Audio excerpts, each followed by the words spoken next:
Hey listeners, WasteExpo 2025 is back and bigger than ever, happening May 5th through May 8th in Las Vegas. Join the ultimate event for waste and recycling professionals to connect with industry leaders, explore the latest innovations, and take your business to the next level. This is your opportunity to network, learn, and discover solutions to drive your business forward. Register today at wasteexpo.com. That's WasteExpo.com. See you at WasteExpo 2025.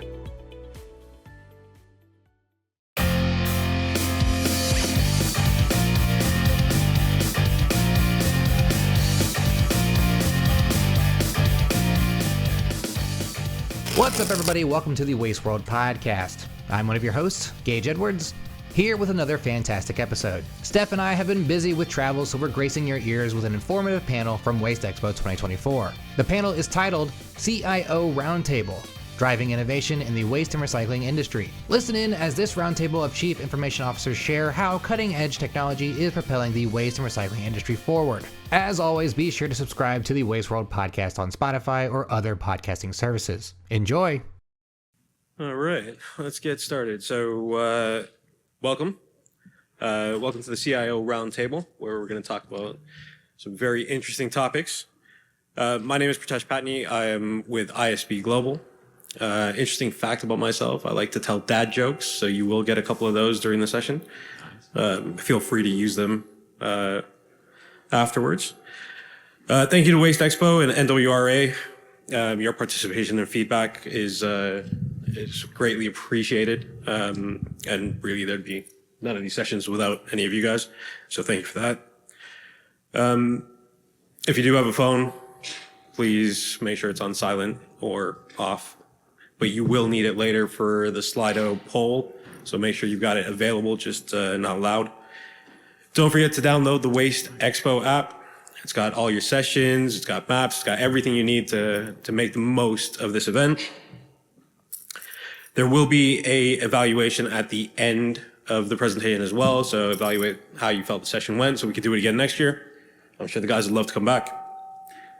And then following CDC guidelines, if you want to wear a mask or just be respectful of people around you. And I think we are good to go. You guys ready? Sure. All right. Hey, good morning, everybody. My name is Rob Fisher, and I'm the CIO at LRS. That's headquartered out of the Chicago area. I've been with LRS for about 10 months, and the good news is I've been in the mining industry for about 10 months. So my interesting fact is that I'm the newbie to the industry, but learning fast, and being at this conference and being able to interact with the folks like on this panel has been helpful for me. I did come from the mining industry, so a lot of good comparisons in terms of how we use technology and Internet of Things and that sort of experiences. So it's been good for me. In fact, the second day I worked at LRS, I was out at our new MRF, and looking at that MRF, I felt like I was back in the mine, looking at the mill and the processing. So that's when I started feeling a little bit more comfortable that there was a lot of transferability. So thank you for coming this morning, and I look forward to the discussion. I'm Mike May, CIO of GFL. I've been there since 2022. Been in the industry for about 15 years. Interesting fact about me is I like to do long distance motorcycle touring. My longest trip was 72 days and 27,000 kilometers. I went across Canada up to the Arctic, Alaska, down to California, and back across again. That's a great trip. My name is Eric Hansen. I'm the CIO of Waste Connections. I've been with Waste Connections since shortly after they started back in 1998, which means only one thing. Every IT problem is all my fault. Very good. Thanks, guys. All right, so let's dive into our first question. So the first question here is for Rob. Rob, how can we leverage cutting-edge technology to enhance waste management processes and drive sustainable growth in the industry? Well, in my 10 months of experience, I've learned a lot of things about how to drive value, but there's a lot of good technology that can be used. I would start with IoT. You know, when you think about the fact that data collectors and sensors are in everything that we use today or can be, they provide an amazing opportunity for us to really optimize the efficiency. So when you think about the sensors that we have throughout our value chain, both on the trucks that we drive, in the facilities that we operate, the opportunity to make sure that we're optimizing routes, minimizing fuel use, minimizing the need to spend capital on additional trucks if we can be more efficient on that. I think that we're probably just still scratching the surface on where the value can be really added with IoT. But closely tied to that would be your data and analytics strategy, because it's great that you've got all these devices that can collect the data, but if you don't know what to do with it, how do you capture it, how do you give it good context, then I think it's just a lot of data. So I think having a data analytics strategy is key. The other thing I would address from our company's perspective, from our industry's perspective, is an opportunity really to drive better customer value and better customer experiences. When you think about our customers and what they're used to, right? They're used to ordering on Amazon. They're used to ordering their pizza on Domino's by sending a tweet or whatever they're calling those things these days. But I know those customers are probably wanting those same kind of experiences as they're interacting with our companies as well. And so there's a huge opportunity, I think, to really enhance the customer experiences through technology. And then, to me, one of the technologies that we don't even talk about anymore, but that's really enabled all this, is just cloud-based technology. And, you think about the ability for us to leverage technology from anywhere, then the cloud has really enabled that. One of the mistakes I do see, and I've seen this in the mining industry and seen a little bit of it, here when you get into more industrial industries, it's easy to think that cloud technology is just about buying a bunch of cloud apps. And now you've got all these cloud apps running in the cloud, and that's working great. But really, you got to think about the infrastructure you need to tie your applications together and really optimize experiences for your customers and for operations. And so that's, I think, to me, a key message I would send to this group is make sure as you're thinking about your overall technology strategy, think about also the enterprise architecture that you need to really leverage that. And then obviously the technology that everybody's talking about, and I was happy to see there were some sessions here at this expo about artificial intelligence and what can that do for us to drive efficiency. So when you think about the opportunity to use artificial intelligence and the ability that it to consume large amounts of data and learn from that data, to be able to do better route optimization, to be able to do better demand prediction and really making sure your assets are lined up in a way that are the most efficient and most effective. And obviously it's a good win to know that what's good for your company in terms of being efficient and operating is also good for the environment, because you're making less trips and you're using less fuel, et cetera. So it can be a real win-win. When we think about AI, also one of the challenges we have with our business, with all of the different areas we serve, is dynamic pricing. So how can we use artificial intelligence to really impact dynamic pricing to be more efficient and effective as a company? And then obviously we also, when you think about predictive maintenance, right? We hear that term a lot, but making the leap from being preventive maintenance to predictive is a pretty big leap. A lot of companies haven't gotten there yet, but being able really to optimize the data that's there and maybe get outside the bands of just maybe what's recommended and seeing really what in the data is telling you about what equipment has to be serviced and when and what intervals, all really valuable. And then obviously we start and end with customers, but really customer segmentation and really understanding what your customers want, what they're responding to, all can be ways that AI can help leverage and move forward. So one of the reasons I love this profession is the profound impact it can have in many ways on our companies. And so I could keep talking about this, but in the nature of time, I'm going to kind of cut it there and move on. Very good. Anything from the rest of the panel to add to that? I think he set the foundation for virtually all of our topics. He has. They'll feed and build on those topics. I agree. Very good. So that does quite lead in very well into the next question. So the next question here is for Eric. So Eric, do you see AI usage as an effective technology in addressing compliance challenges related to waste regulations, policy, and societal expectations? Oh, I absolutely do. Yeah. So at Waste Connections, our primary value is safety. And I think that's the first place that I look forward to seeing future AI really help us out. Right now, all of our trucks have Lytx cameras or third eye cameras, and those help the drivers become better drivers, right, with real-time feedback. And I think in the future, those cameras that are around those trucks are going to help us become even more safe by identifying maybe pedestrians or vehicles or things we might run into. I'm going to tell you a quick story. This is a nice little story about one of our drivers who pulled into an apartment complex. And this is one of the things I'm hoping in the next 2 to 5 years we have a good, strong solution for. So he pulls into the apartment complex, services the front load container. As he's getting back into his truck, in his rear view mirror, in his side mirror, he just catches a glimpse of something. Something went under his truck. He's not sure what that is. So he's about ready to put the truck in gear. He decides, no, I'm going to get out and take a look. Walks back, and between the two big tires on the back of that truck is a little girl who's been playing hide and go seek with her grandfather. Now, our driver had significant, really good instincts to get out. But in the future, I'd like to see AI help us identify that before it even becomes a possibility. And I think you'll see that. There's some really good companies out there. Netrodyne's here. They're working on some things like that to help identify pedestrians and vehicles and things we might run into. So that's one area. On the customer service side, what we've done recently is implemented, this is more for the societal expectations piece and then the customer service piece you were talking to. Implemented a couple of chat bots and some voice bots that help triage, along with some web forms, triage what the customer wants for us. And they can do this 24 hours a day. We then summarize this information and present it to our CSRs in a nice little interface that allows them to quickly and easily go through and then take care of what the customer is looking for without that customer having to make a phone call. This has done two things for us. One, it's lowered call volume significantly, but it's also offered a channel for those customers who don't want to call to get their needs taken care of. So those are the kinds of things I'm seeing. The last thing I would mention, though, which is really important, and I think you talked about it also, or you're going to talk about it a little bit, is the identification of contaminated recyclables as they're being delivered into the truck. This is really cool technology. There's a company called Prairie Robotics that we're working with up in Canada that's doing a very nice job with this, okay? By getting those recyclables better, less contaminated, that makes it a much more valuable asset for us to move on and someone who wants to buy it. It's really important. And you also see us using that with the robotics from AMP and Everest in our MRFs to collect that recyclable material. It's just cleaner. It's a better product. Very good. Anything from the panel to add? Good?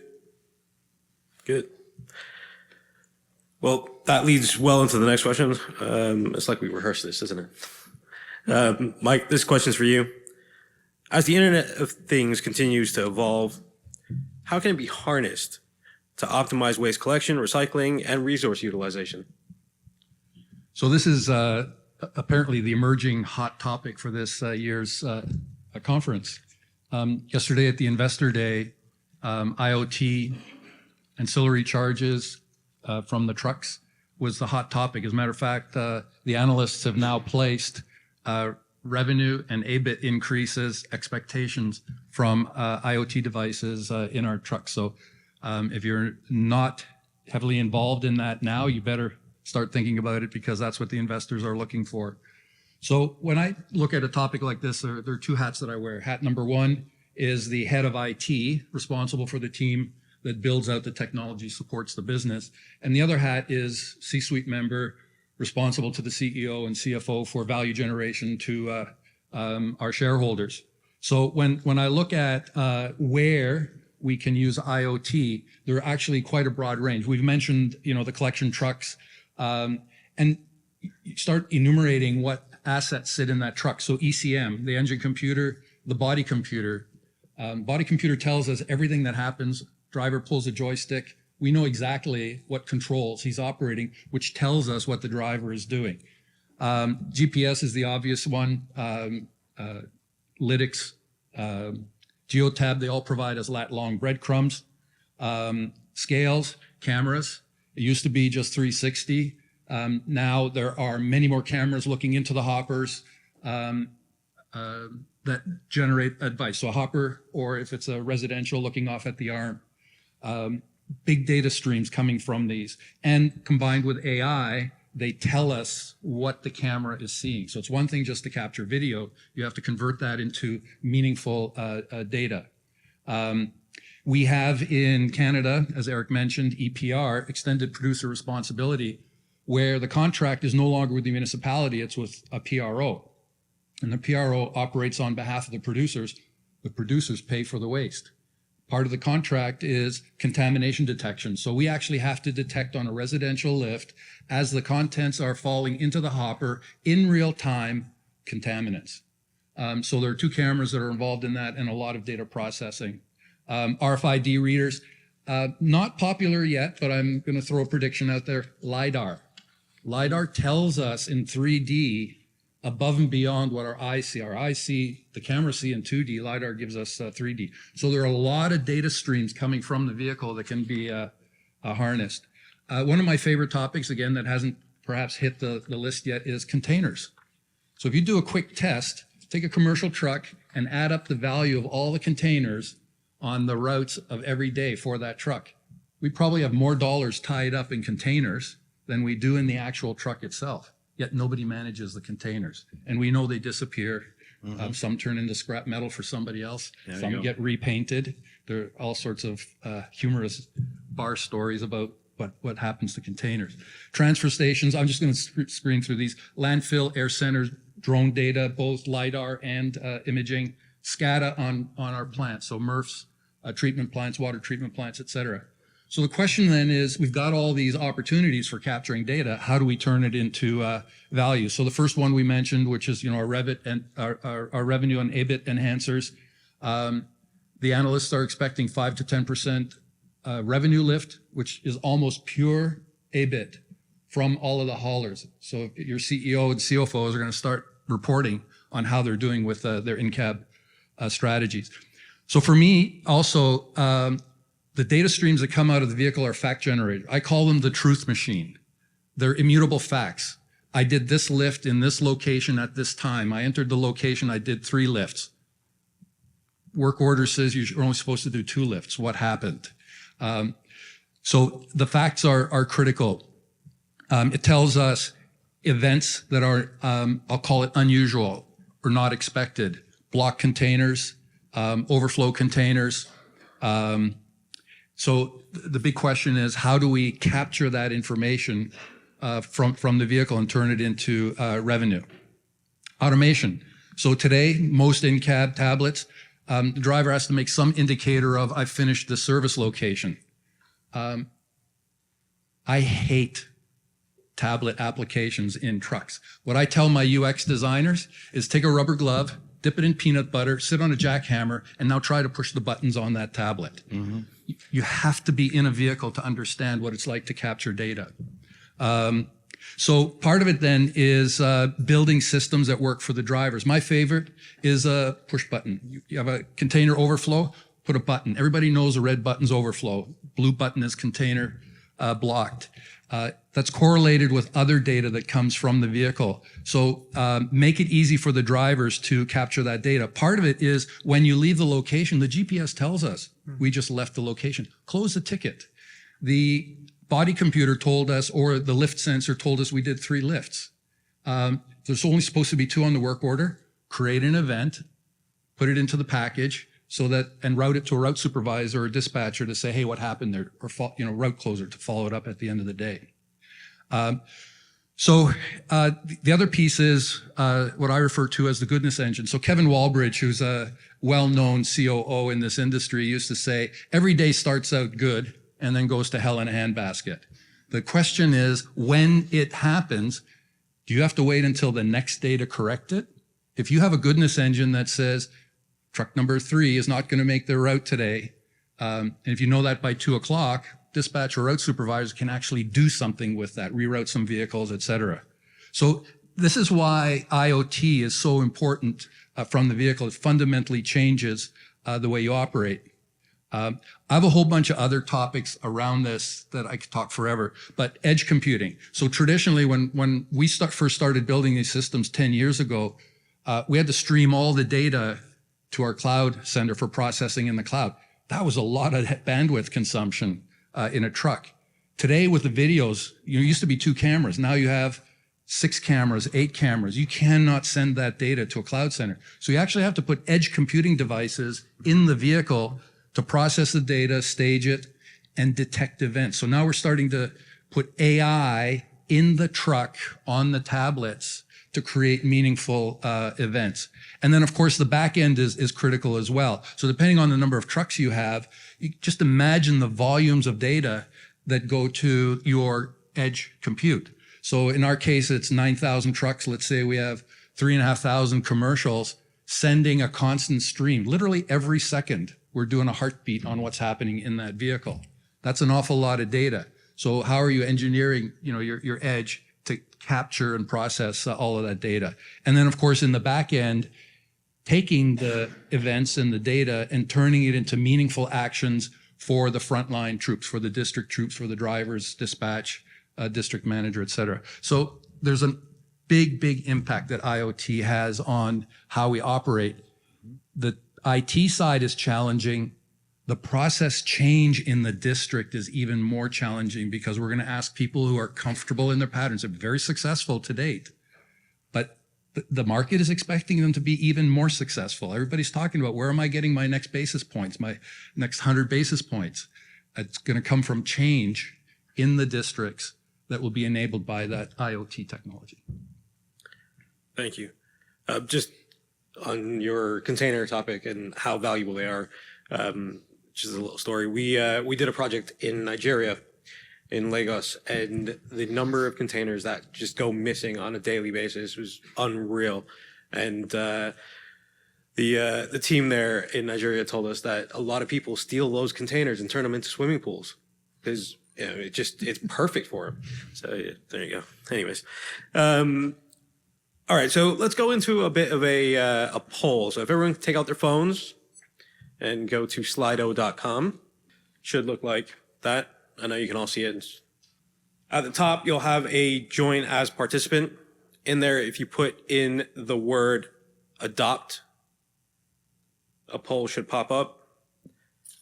Now, this question here is, it's about the technology curve and where your company sits on it. So you've got 5 options: innovators, early adopters, early majority, late majority, or laggards. If you guys could fill that in, and we will wait a couple minutes to bring this information together. So while you guys are doing that, while the information starts coming through, I will tell you a joke. Where do you take someone that was hurt in a peekaboo accident? The ICU. Very nice. That was a good one. All right, one more. What do you call the guy who runs Old McDonald's farm? The CIO. Yeah, take those home. Everybody will love them. All right, so it looks like 31% has come back in as early adopters, which is good. I think, with technology changing in the industry, getting that early adoption is key. In second place, we've got the innovators. So again, you need someone to get out there first to try these things to see how well they're going to work. Third place, 21% are the laggards. So again, it's something that we all need to be looking at. Technology is starting to play a much bigger part in this industry, and we really need to make the most of it because it is really driving businesses forward. And then rounding off at the bottom 2, late majority, 12%, and early majority, 9%. Okay. All right. Well, let's get into some more questions, shall we? And then we can open up the floor for some questions. All right. Question for Rob here. I think we talked a lot about big data and information being fed in from all these systems, AI and IoT. So the question for you here is, what role does big data play in shaping waste management strategies, and how can CIOs harness its potential for better decision making? I think what you heard from Mike and what you've heard throughout this seminar is that the market is expecting us to deliver more efficiency. One of the ways to do that is to obviously leverage technology. So the punchline, if you will, is I think if technology strategy and data strategy isn't one of the top in your company, you're probably need to reassess that. Because I think it's, in order for us to really squeeze out the productivity gains, in order to be more effective as a company, I think data strategy is key. So once again, we've got all of these Internet of Things devices, all of the applications, all of the opportunities to do this. Now what are you going to do with it?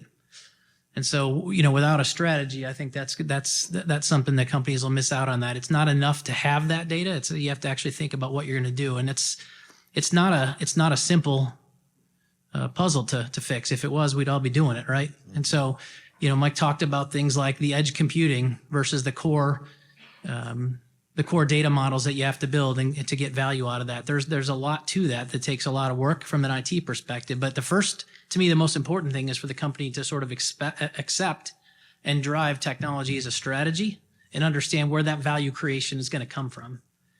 So that, to me, the CIO role in that is to really help partner with the business and understand when we identify where those growth opportunities are, where we see where that can come from. First of all, the CIO should have a role in that because presumably we'll have some ideas ourselves to help accelerate that. And I like Mike's analogy of when you have the C-suite hat on versus the kind of the technologist hat. So when you're wearing the C-suite hat, you should be at the table trying to figure out where are those opportunities, and then obviously bring your technology experience into it to say, hey, we've got some other ideas about how we can affect that and how we can push that. So from a strategy standpoint, I think it's got to be at the top of the list for all the reasons you talked about, the investor expectations, regulatory, where are you going to get the growth? I guess the other thing is I think about our industry, and I thought about this a lot when I was in the mining industry as well. When you think about ways to differentiate your company, I mean, at the end of the day, within a margin of reasonability, the way we collect and dispose is fairly commoditized, right? So how do we really stand out? How do we do something more effective and more efficient? How do we do things that will really delight our customers and the partners that we work with and our stakeholders? The answer to that's often in the data. And what if you were the company that knew your customers the best and could be reaction to that? What if you're the company that knew your employees and associates the best and you knew how to train them well? You knew how to make sure that they stayed safe, and you made sure that they understood the mission of the company and understood the best way to deliver services.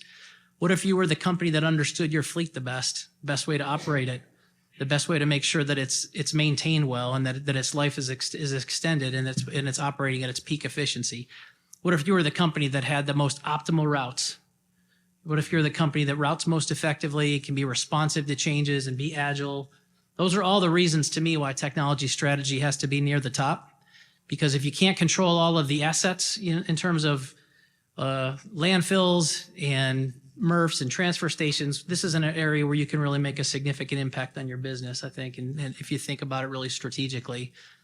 More importantly, or I shouldn't say more importantly, the second part of the question is, what's the CIO's role? We talked about kind of the C-suite side of that equation, I think, in just really driving that idea.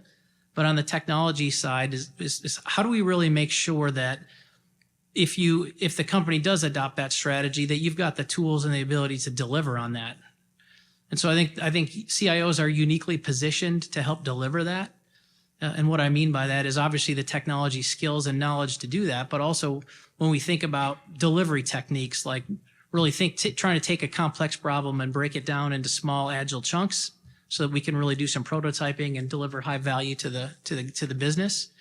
It's interesting you guys bring up the containers. We're actually doing a pilot test in our business right now where we're going to start doing some pilot testing on, more tracking of some of those key containers for all of the reasons you mentioned, safety and everything else, but also looking for opportunity to say, hey, are we being effective in turning those containers and really managing that well? And so those are the things that we can do in a small fashion.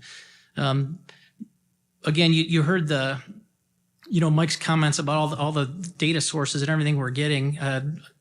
I heard this statistic a while ago, and it really made me stop and think, and I even Googled it to make sure that it was at least semi-credible. But 90% of the data that exists today has been created in the last 2 years. So just think about that for a minute. We've had essentially commercially used computers since the 50s, right? The internet's been a thing, we'll call it, something we've used extensively for the past 25 or 30 years, and yet the amount of data that we've been generating in the last 2 years represents 90% of that. So why do I bring that up? It's clear that we have a lot of data. It's not clear that we're 90% more effective in using that data. And so the answer to that is really often, what's the analytic strategy and how are you going to do that? So it's not enough to have that data. It's really how do you think about that? So the CIO providing the technology to make sure that we've got the data warehouses, we've got the delivery mechanisms, we've got the opportunity for people to use that data from that perspective. We get into making sure that there's good, proper data quality and governance around everything we do, because without that, you don't have the proper context, and people lose confidence in what that quality data is. I think the other thing that CIOs can really focus on is timeliness, because it's great to have perfect data about our fuel consumption, how to impact it. It's a lot better if that data comes the next day and not the next month. So the company has an opportunity to really drive value. But once again, that requires the CIO to understand, first of all, the business implications of that timeliness, and understand the tools and the techniques to make sure we deliver when and where we need to. So that's an example of the different ways that data can be impactful. But I think to me, if the CIO's the role has to be really thinking about what's the overall company data strategy, and how do we deliver on that in every aspect. Very good. Thanks, Rob.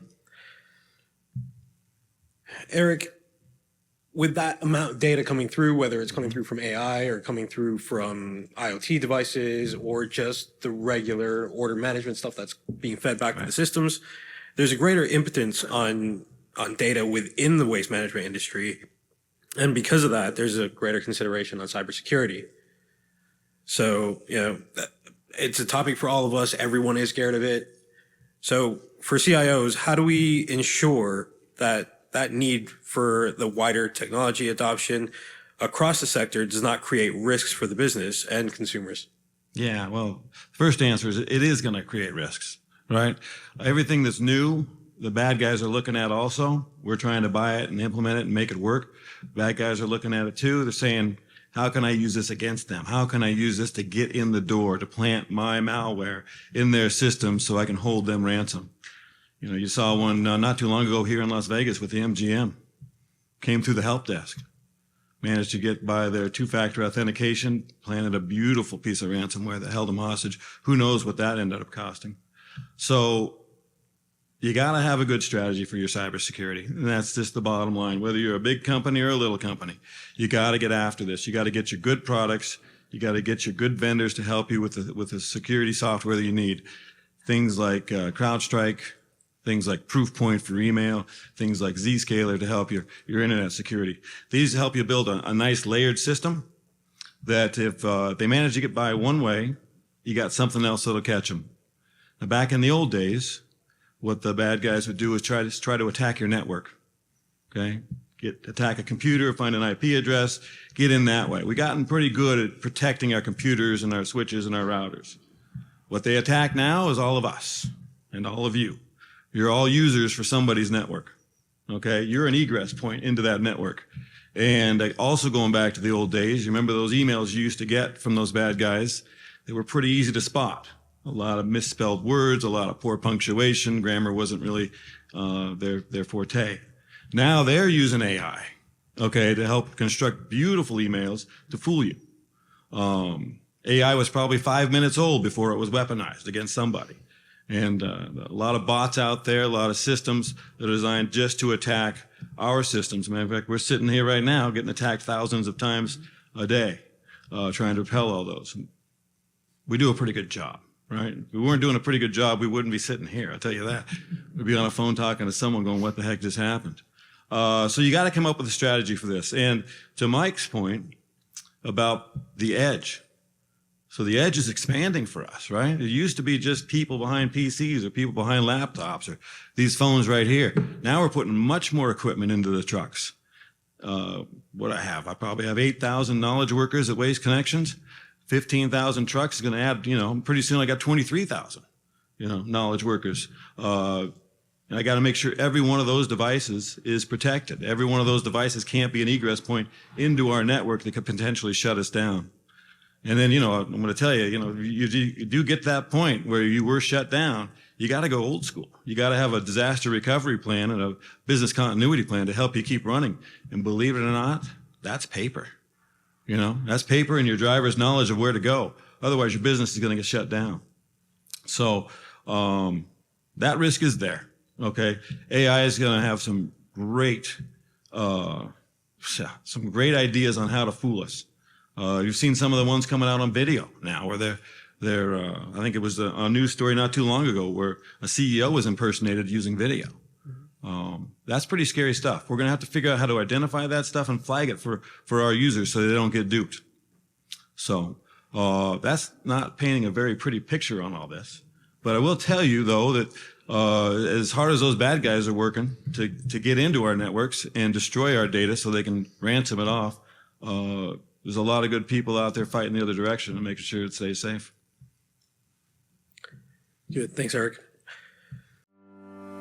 Hey listeners, WasteExpo 2025 is back and bigger than ever, happening May 5th through May 8th in Las Vegas.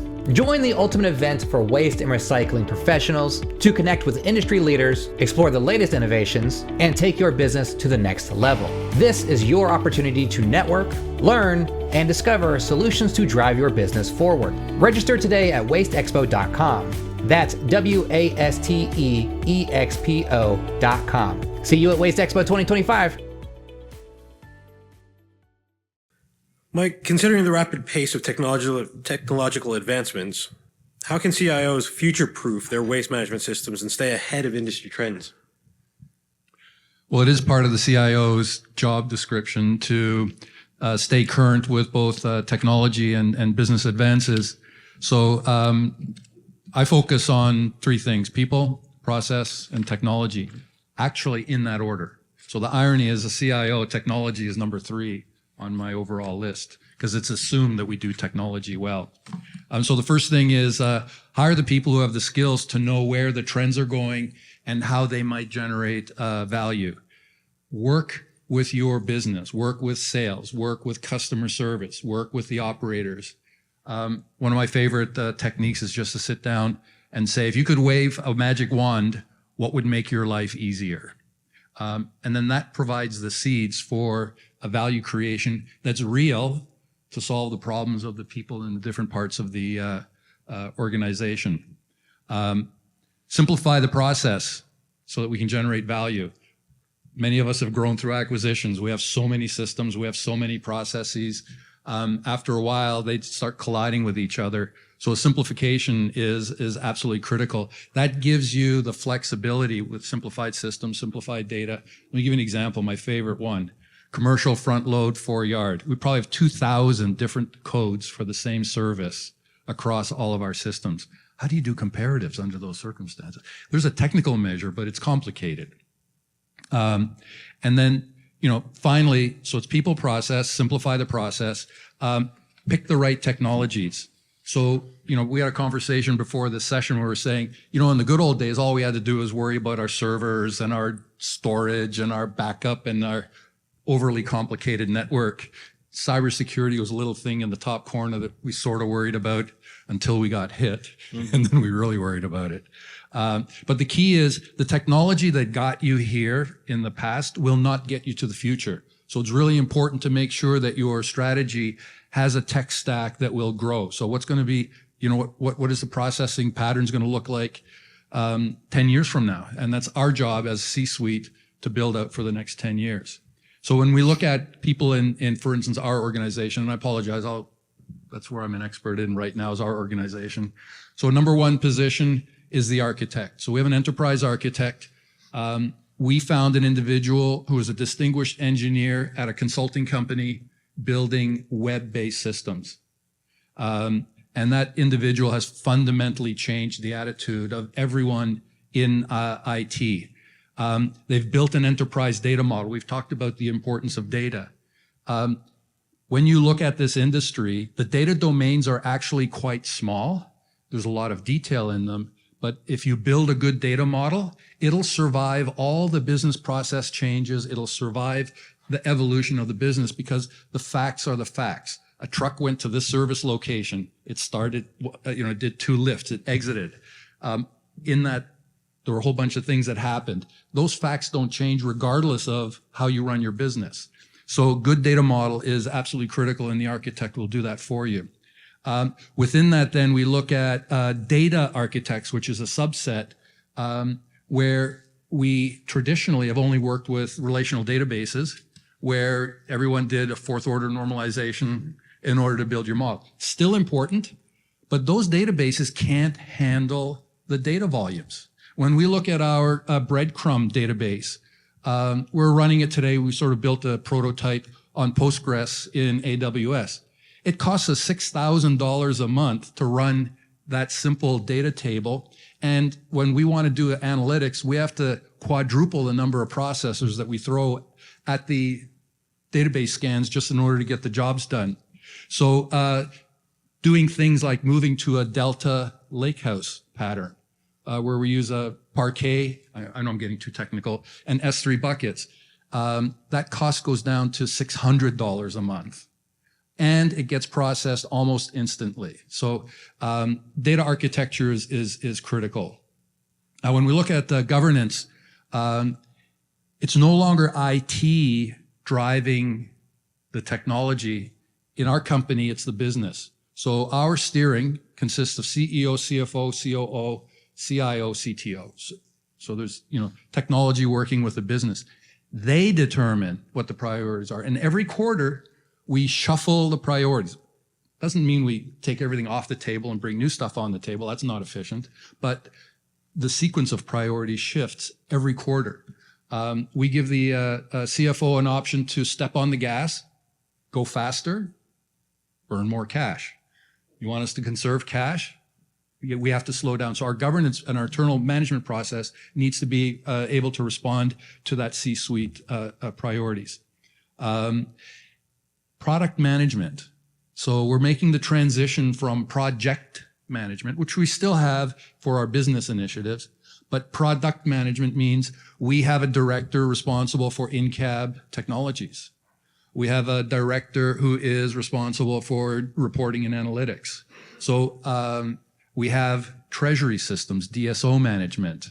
We have a product manager who works with the VP of Treasury and the finance team on how are we going to improve our DSO through the use of data and technologies. And then we move into the tech stack. So, favorite topic, hauling systems. We're using 2 legacy hauling systems that have served the industry exceptionally well. They just can't handle the volume anymore. They're not being maintained at the level that adapts to AI and all of the current trends that we have today.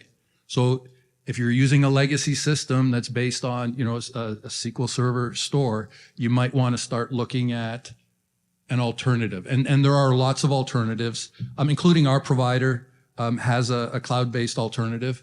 Look at going to cloud pattern hauling systems. They should be browser-based. You talk about your footprint with knowledge users. Try, what was your number? Is it 8,000 now? Yeah. Soon to be more. And when you put the trucks in there, if you have Windows machines in your trucks, you now have 20,000. Yeah. Think about managing 20,000 Windows machines every time there's a Windows update. That are moving. Exactly. So this is where, when we look at the tech stack at GFL, we're moving to Android devices as our industrial device. Native Android apps, easier to maintain, easier to secure, and then everything else is going browser-based. So we're running some early pilots on Chromebooks, and they're delighting everyone who's touched Chromebooks. Guess what? A Chromebook lasts 7 years. How many Windows machines last 7 years? Right. And Eric, you had some experience with Chromebooks as well. Yeah, we did. During COVID, we rolled out about 450 Chromebooks. Matter of fact, we bought as many as we could find because our CSRs went to work from home, which was a tough deal for them because they weren't just CSRs, right? They were still mom and dad. They were also the teacher and the cook and the maid, So it's a tough deal. So we tried to make life as easy as we could on them. Yep. A little test I use when I interview tech developers, et cetera, is tell me how you use solid principles to build better systems. And if they don't come back and say, are you talking about single responsibility principle, open and closed principle, list cost substitution principle, they don't know how to build cloud-based applications. So you have to have a good architect, a good head of development who can pick developers who can build those future state systems. If you're using stored procedures are the kiss of death for scalability. So these are little diagnostics that help you decide where your current tech stack is relative to where you need to be to take advantage of big data. What's your integration strategy? So, one of the biggest breakthroughs we had in our early days was using MuleSoft, a product called MuleSoft, to integrate all of our systems. Our approach was, we've bought all these companies. Everyone uses a different technology. We had 3 different maintenance systems. It goes on and on and on. So an integration strategy that says we're going to be tightly integrated, but loosely coupled. So what does that mean? Our APIs are tightly defined. And we have all sorts of controls over how one system passes data to the next one. But you can change those interfaces all the time, because guess what?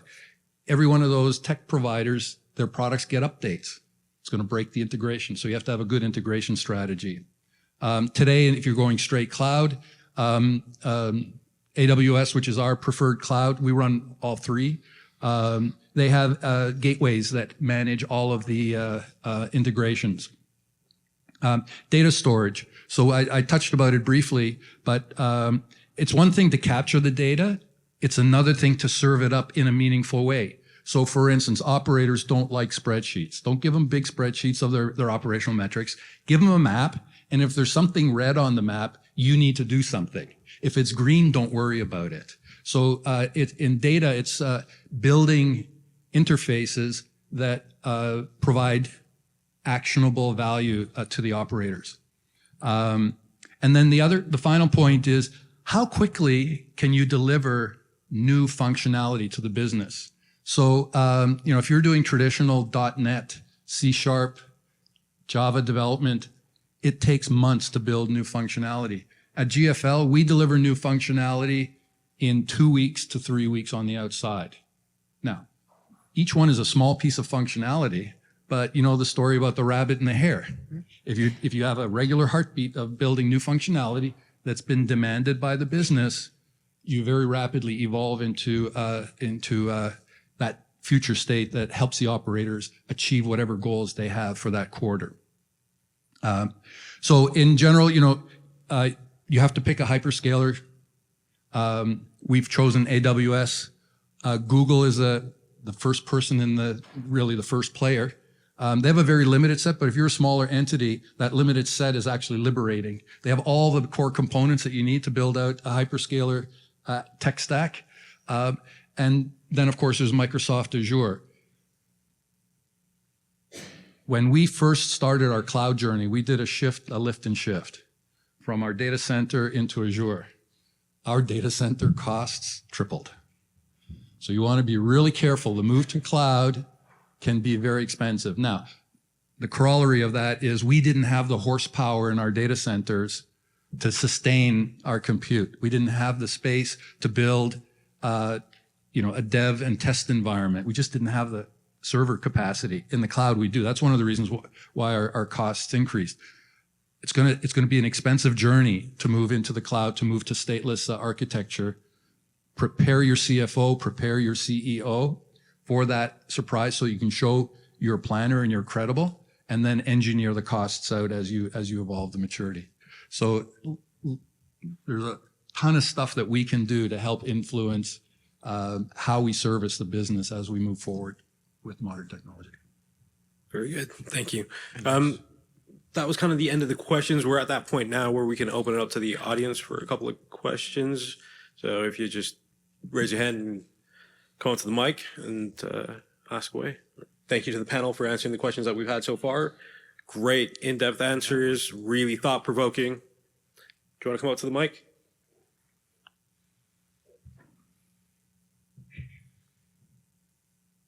If you could just give your name and where you're from and then ask your question. Yes, Andrea Johnson, and I'm a hauler based in Virginia. And I was curious, you talked about a lot of technological advances, AI advances with front load. Do you see anything for roll-off? Yeah, especially on the contamination side, right? But also you can use it for the routing. I think that's a big deal, the on-the-fly routing, but also the communications to the customer while you're working on delivering the container, setting it up, picking it up. I think all those things can really help the customer experience quite a bit. Okay, because that's something, right now you order a container and they say, yeah, we'll be there today. But wouldn't it be nice to get a text message saying we're on our way? Where do you want it? Put it on a map. Say, I want to put it here. I think those are the things you're going to see happening pretty quick. Yeah, in our company, we have many different roll-off operations. There are 7 major acquisitions. Each one operates differently. But the star of our show is our Eastern Canada that has 3-hour turnaround time on roll-off services. And so this is not a minor change in how you operate. Virtually everything they do is different from the rest of the company. So they have a dispatch system. They have a container location. So they talk to the customers. If you got a construction site, if they know their containers are going to go over, we have a phone call. When we talk about IoT, there are mechanisms that still aren't reliable yet that claim, and they will eventually be able to sense fullness. In my opinion, roll-off, which is normally a low-margin business, can actually be a high-margin business if you provide that level of customer service. You have to change the way you operate, and you can only do it with fresh new technology. Mm-hmm. Very good. Yep. Hi, I'm Ganesh Kesri. I am a columnist for Forbes on innovation, and I run an AI startup. Excellent conversation. Thanks for the actionable tips. I'm curious to understand, there's a lot of startup activity happening and a lot of innovation in this space. How do your organizations partner with startups in this space, and how can they work with your organizations? Who wants to go first? I don't know if I have a good answer for that. I guess the good news for LRS in terms of where we sit, we're at the beginning of our technology journey. Our company has grown through acquisitions. And so you heard Mike talk about people and process and technology. We're probably focused squarely at the first 2 right now. Like, we've got our core technology set in place, but we are trying to really iron out the process and make sure that we have the people and strategy in place. So we're probably going to get to a point where we're really thinking about what's our long-term technology strategy. And it would be good to have some partners that are maybe thinking a little differently than maybe what's sort of the core traditional technologies that are in their industries. So I would be open to having dialogues about that. But probably, in the short term, it's really what I'd call more basic blocking and tackling on our core people and process issues. Anything you want to say? Yeah, so we are early down that journey. Like Eric, the start for us is actually our partners in the call center, where they're using LLMs to understand a sentiment, et cetera. We have in our data architect team, and this is where hiring becomes interesting, data architecture and AI are tightly coupled because AI is all about data. We have in the laboratory the ability to build a data structure for every customer that says, what were the last N invoices, call it 20 invoices for a customer? What were the last payments? What were the last 30 hauling interactions where a vehicle entered a customer site? Were there any incidents associated with that? If the data is structured in the correct way, you can use RAG, which is basically a fancy prompt that injects relevant data into the query, so that when the LLM produces its results, it can say this customer's had billing problems, or this customer has had container overflow or container block problems and charges related to it. So that we're doing sort of internally because we have some smart people who are available. But our strategy is we're not in the model business, we're in the hauling business. So our job from an IT is to do the plumbing, structure the data, organize it in a way that we can feed the models, but we work with partners to help build the models, and that's key. So Prairie Robotics is a Canadian company. We're working with a company out of France called Lixo. And as we evolve, we're still too early because we don't have the data ready for our AI models. But as we evolve, our partners we'll pick our partners who bring that PhD expert. Because here's a fact. The model that we're using today, the model that Five9 is using for their LLM, is going to be supplanted by a newer model 10 months from now. I just don't want to hire the PhDs to keep up with all of that stuff. So partnering is absolutely critical in the strategy. Thank you. I would add to that just real quick. You got to pick your champions, right? Your big ones, your Azures, your AWSs, all that stuff. But you were talking about the ones that are just getting started, right? And they're the ones that have the good technology. They're the ones that have the good ideas. They're just not very big yet. And so sometimes you do got to take a chance on those. I took a chance on one called Yellow.ai 4 years ago when we started building our bots. And, interviewed a bunch of companies, took a chance on these guys, turned out to be a real big hit, real winner. They work great, and they've evolved and they've adapted as the whole technology has evolved and adapted. Think about how far it's gone in 4 years, right? There you go. Thank you. Very good. Yep. I think this will probably be the last question. Hi, I'm Alex, Chief Digital Officer of SI Schaefer Group from Germany. Thank you very much for the discussion. It was very interesting to understand and learn from you. I have a question, Mike. You have mentioned the bin management in the field and the bin data. Coming from Germany, especially in Europe, we have different technologies to identify bin. And for me, it's key to identify a bin to be able to automate the order closing process. Would be interesting to learn from you. What are your thoughts about the technology? Is it QR code? Is it UHF, LF systems, RFID whatsoever? Yeah, that would be my question. Not you. Said you. So bins are interesting. There are a large range of options available to put IoT data points on the bins. Simplest ones are things like QR codes and RFID. Problem is, number one, you have to get the codes on the systems and capture it first. Stickers, they get dirty, they get scratched. So there's an ongoing maintenance cost as well. We haven't figured out all of those physical processes yet. BFI had to re-sticker all of our containers with progressive waste. And then immediately after that, they had to be re-stickered with Waste Connection stickers. Working with the containers is expensive, and the operators have to get this into their mindset. RFID works well. There's a epoxy-based metal RFID tag that can go onto the containers, but they get banged up. Containers get banged up. We have vendors for big compactors for national accounts that will look into the containers for fullness, but somebody dumps some crap on it. Remember, this is not being gently placed in there.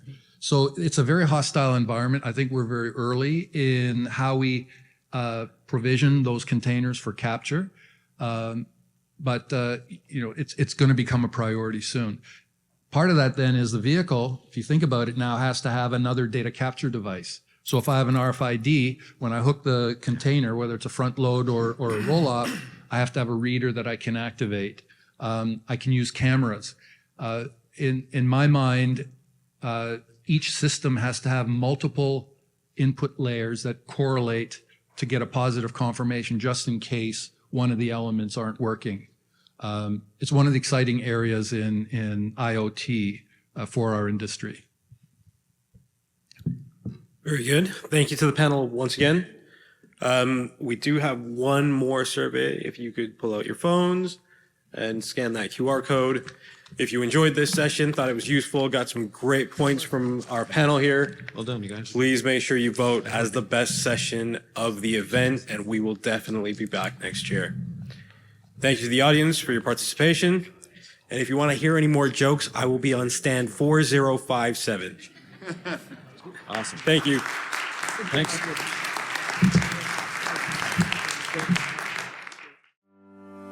Hey listeners, WasteExpo 2025 is back and bigger than ever, happening May 5th through May 8th in Las Vegas.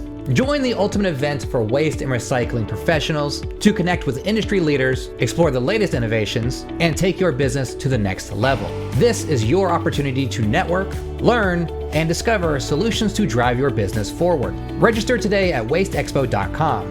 That's WasteExpo.com. See you at WasteExpo 2025.